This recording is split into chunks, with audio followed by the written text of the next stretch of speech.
Kaya ngayon, ang kanilang puso, siyempre po, pag nagkakaroon ka ng baby, ang star sa tahanan palagi ay ang baby, yung bago. Ipinanganak ko yung pinakabunso sa ngayon. Kaya, ang mga lolo, ang mga tita, tito, pero higit sa lahat sa mag-asawa, ay andun yung kasi kagalakan sa puso. Makikita po natin ang bata ay bigay at regalo ng Diyos. Bunga ng pagmamahalan ng dalawang ito. At makikita din natin na ang kanilang mga pagtitiis ay at pagtsatsaga ay bunga din ng pag-ibig. Na nagiging parang likas na po ito sa buhay ng mag-asawa na nagmamahalan. Nagagawin nila ang the best para sa kanilang anak. At ang pinaka-the best, una nilang nakikita na maibibigay nila sa kanilang anak na blessing ay iba kundi yung sila din ipagkatiwala din nila ito sa Panginoon. Ang buhay ni Clau.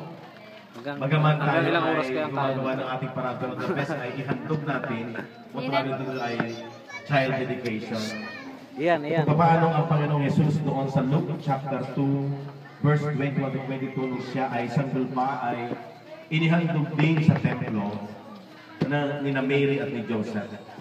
Kaya makikita rin natin sa buhay natin, ito rin yung the best na magagawa.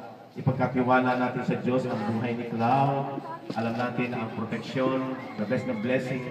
At alam po natin na ang nature ng Diyos siya po ay pag-ibig. Sabi ng 1 John chapter 1, verse 5. Makikita po natin na bagaman hindi natin nakikita ang Panginoon, siya may likha ng lahat ng bagay.